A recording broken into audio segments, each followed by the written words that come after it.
Ramon TV, habari na burudani kiganjani mwako.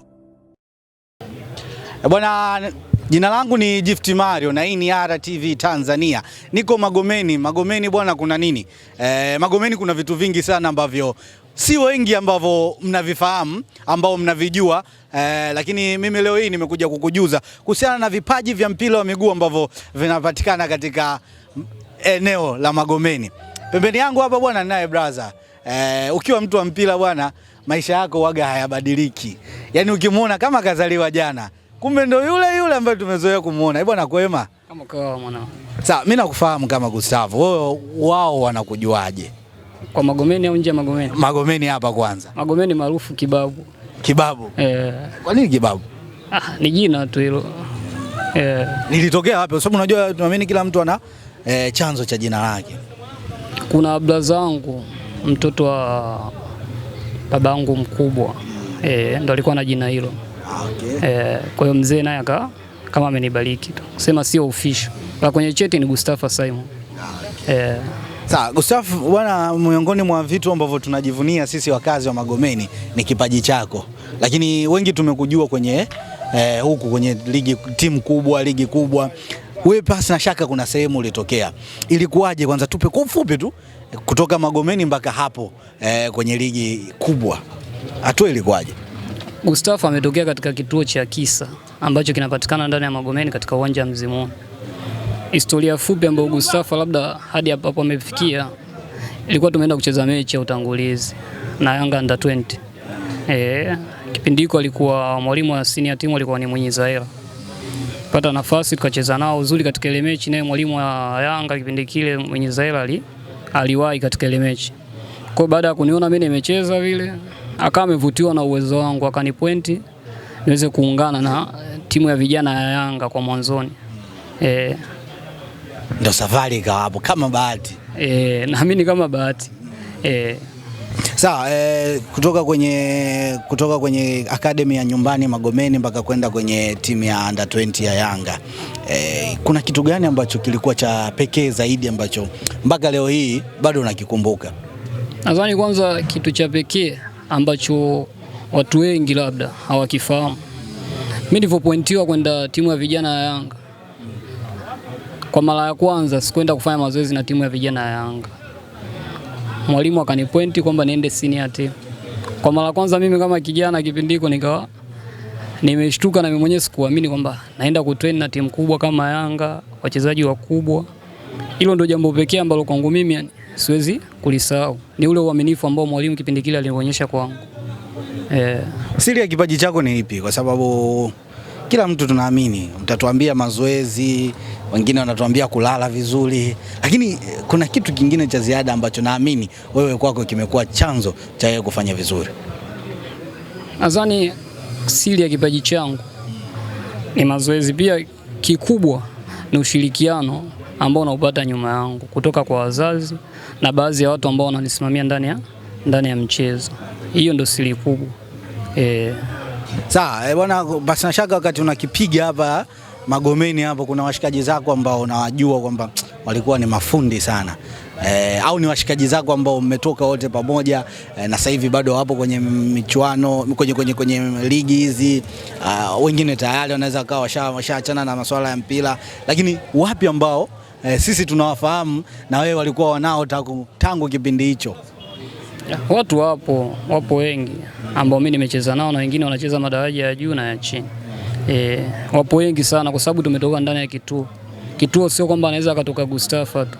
Ndani ya kituo wametoka wachezaji wakubwa, kuna mablaza, kuna wengine ambao wametoka kwenye lika langu. Yaani wapo, nikisema ni mention kwa majina yanakuwa ni wengi, ila wapo. Hivi Gustavo rafiki yako mkubwa ni nani? Kwa ndani ya Magomeni au wapi? Hapa ndani ya Magomeni. Gustavo ni mtu wa kila mtu kwa Magomeni. Nje hapa rafiki yangu mkubwa. Mimi wazee wangu ndio watu wangu wakubwa sana kwangu. Wazazi na maanisha. Kwa sababu ndio wanakuwa na mimi kwenye kila kipindi ambacho nakipitia katika maisha. Okay. Sawa, na miongoni mwa watu, kila mtu ana role model wake. Basi na shaka kuna mtu ambaye anacheza au alikuwa anacheza wewe kwako amekuwa kama sehemu ya kujiboost kuweza kufanya vizuri, ni nani? Kwa ndani ya Magomeni au kokote? Popote pale ndani ya nchi ya Tanzania. Kwa ndani ya Tanzania wapo mablaza wawili. Ramadhani Chombo Lidondo ambaye naye ni mkazi wa Magomeni, ambaye kwa kipindi hiki kama ametoka kidogo kwenye kucheza.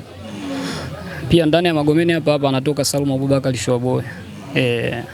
Kwa mimi nao ndio watu wangu ambao na waheshimu hadi leo ndani ya mpira wa miguu. Sawa, bwana, mimi kilichonileta hapa si haya ambayo tunayazungumza hivi sasa. Mimi bwana, jambo langu ni kuhusiana na tukio ambalo mmeliandaa, mnatarajia kulifanya mnamo Disemba 21, kurudisha kwa jamii kwa kuweka mechi kali. Tuanzie hapo. Ni kwa nini mmeamua kufanya hichi kitu? Na kwa nini Magomeni mkaamua mjikusanye wa Magomeni tu? Sumuni kwanza ni kurudi katika jamii yetu ambayo sisi ndo tumetokea. Na tunarudi kwa njia gani? Kwa njia ambayo sisi tumetokea. Sisi tumetoka kwa njia mpira wa miguu, si ndivyo? Kwa hiyo tukaona tuwafikie watu wetu kupitia njia hiyo. Na kwa nini tumelenga Magomeni? Sisi tumetokea Magomeni. Hatukutaka, naposemea Magomeni imegawanyika sehemu nyingi. Haitoishia hapa Magomeni Mikumi katika uwanja wa Mzimuni. Huu ni mwanzo tu. Kwamba sasa hizi tutakuwa ndani ya Mzimuni ambalo linafanyika tarehe 21, lakini baada hapa waratibu na wajumbe ambao tupo nao ambao wanatuongoza kwenye kufanikisha hili wataangalia tutembee uwanja gani mwingine. Ila zumuni kubwa ni ndani ya Magomeni kuwafikia watu wetu. Hivi Magomeni imechukua wachezaji gani? Unaweza kukuta sisi tunajua watu wachache, lakini wewe unawafahamu ambao hiyo siku tutarajie kuziona burudani zao. Kwanza kitu ambacho watu wanatakiwa wafahamu, kutakuwa kuna matukio mengi. Naposemea matukio mengi, haitakuwa mechi moja tu ya mpira wa miguu. Itakuwa kuna mechi za wanawake, kuna mechi za maveterani ambao nao wametokea ndani ya Magomeni na wengine labda wanatoka nje ya Magomeni ambao sisi ndio mabraza zetu, wengine wazee wetu ambao hatukufanikiwa labda kuwaona kwa kiwango hiko, ila tumefanikiwa kuwaona kipindi ambacho wanamalizia. Kwa tutarajie burudani kutoka kwa watu mbalimbali. Burudani itakuwa kubwa kwa sababu zumuni ya mechi hilo sio kwamba ni ushindani wala nini. Hapana. Ni kuja kuwapa burudani wakazi wa Magomeni na kuwafikia kwa uwepesi. Wanapokuja kusikia labda Gustafa, Idi Selemani, Salum Abubakar, wasiishie tu kuwasikia. Waamini kwamba ni watu wao wametoka kwenye jamii yao na wanakuja kuwafikia kwa njia ambayo wametokea. Kutoka kwako wewe binafsi, achana na maandalizi walioyafanya wengine, achana na vyote. Kwako wewe tutarajie kitu gani zaidi kutoka kwako personal? Kikubwa kwangu mimi, kitu pekee ambacho watu watarajie kutoka kwangu ni kuwapa ushirikiano. Nitakuwa nao pamoja kwa sababu ingawa siku zote niko nao, haijalishi ligi inaendelea ama ligi imesimama. Sehemu yangu kubwa ambayo nakuwa ninarudi ni ndani ya Magomeni. Kwa ule ushirikiano ambao nakuwa naupata awali, naamini wataendelea kuupata ndani ya siku hiyo pia. Sawa, bwana, mimi naomba tuzungumze na mashabiki ambao wanakutazama hivi sasa, wakaribishe kwenye jambo lenu. Sawa, Bana, sisi tunawakaribisha wapenzi na mashabiki wa Magomeni au wakazi wa Magomeni na wao ambao wanatokea nje ya Magomeni katika siku yetu ya tarehe 21 katika tamasha letu la Magomeni Foundation Players ambao kutakuwa kuna michezo tofauti. Ila tukio kubwa ni sisi wachezaji ambao tumetokea Magomeni ambao tunacheza ligi madaraja ya juu na kucheza na wenzetu ambao hawajapata labda channel. Na zumuni ya mechi hiyo sio mchezo tu, ila tunarudi katika jamii ambayo sisi tumetokea na tunawafikia kwa njia gani? Tunawafikia kwa njia ya mpira wa miguu. Kwa hiyo tunawakaribisha sana. Asanteni.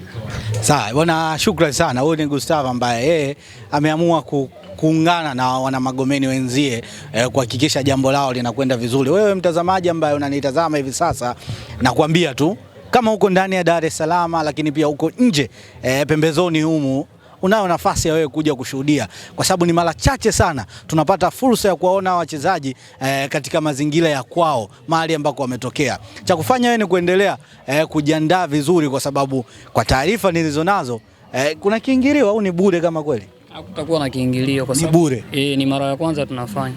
Bwana, hakuna kiingilio, ni bure kabisa. Kwa hiyo wewe kazi yako ni kuja kutazama burudani. Imagine umezoea kumuona kwenye TV, leo hii unaenda kumuona live na akitoa kwa 100% kile kipaji chake ambacho yuko nacho. Usiondoke. Jina langu ni Gift Mario. Roman TV, habari na burudani kiganjani mwako.